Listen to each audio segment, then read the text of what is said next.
नमस्कार दोस्तों। तो जैसा आप सभी को पता ही होगा कि यूपीपीसीएस प्रीलिम्स 2025 का रिजल्ट आ चुका है।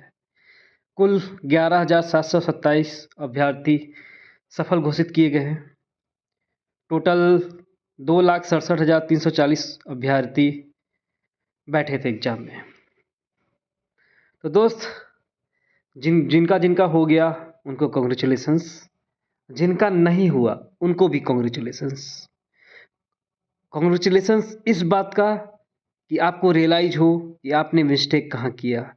कॉन्ग्रेचुलेसन्स इसलिए कि आप बैठे और एनालाइज करें उसी पेपर को जो एग्जाम ने आपने दिया था कि आपने मिस्टेक्स किया क्या।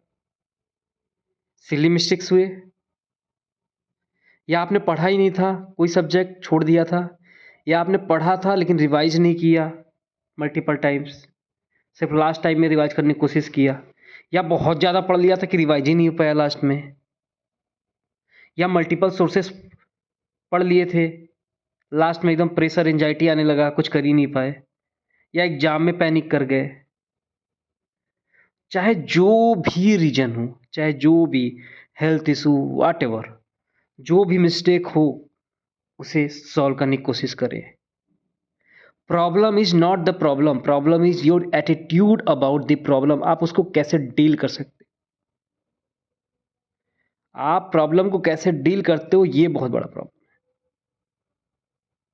आप प्रॉब्लम को अच्छे से डील नहीं किए, लास्ट बार जो मिस्टेक किए अभी भी वही मिस्टेक कर रहे हो, 3-4 अटेम्प्ट चले गए बट आप सीरियस हो नहीं। तो दोस्त, ऐसे नहीं चलेगा। इस एग्ज़ाम को निकालना तो आपको मेहनत करनी पड़ेगी, कंसिस्टेंटली साल भर मेहनत करना पड़ेगा, 6-7 घंटे मिनिमम देने पड़ेंगे आप। और आपको एक डायरेक्शन में पढ़ना पड़ेगा, कोई रैंडम नहीं कि कहीं भी कोई भी बुक उठा ले। स्टैंडर्ड बुक्स पढ़ना ही पड़ेगा। एमसीक्यू, एप्टीट्यूड डेवलप करने ही पड़ेंगे, क्वेश्चन प्रैक्टिस करना ही पड़ेगा, टेस्ट देना पड़ेगा टाइम बाउंड मैनर में, एग्जाम लाइक इन्वायरमेंट में।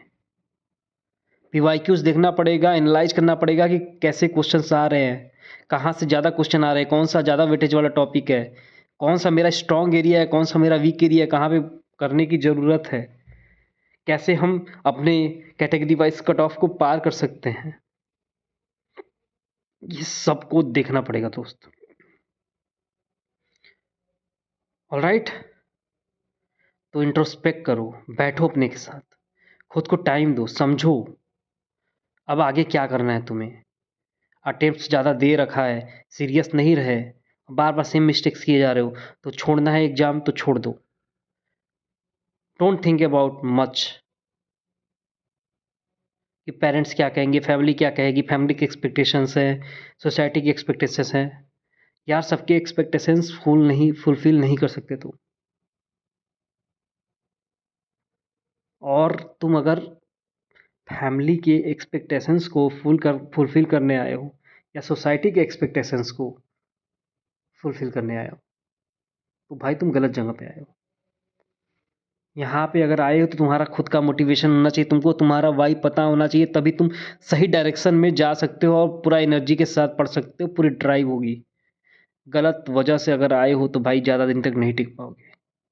तो डिसाइड करो, इंट्रोस्पेक्ट करो, दो टाइम क्या करना है आगे।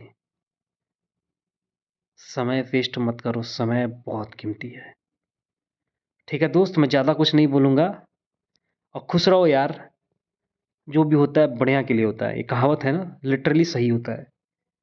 तुम्हें तुम्हारी सच्चाई पता चल जाती है, तुम कहाँ पे लैग कर रहे हो, तुम्हें क्या करना चाहिए, क्या नहीं करना चाहिए, तुम क्यों कर रहे थे, तुम क्यों नहीं कर रहे थे, सब कुछ पता चल जाता है।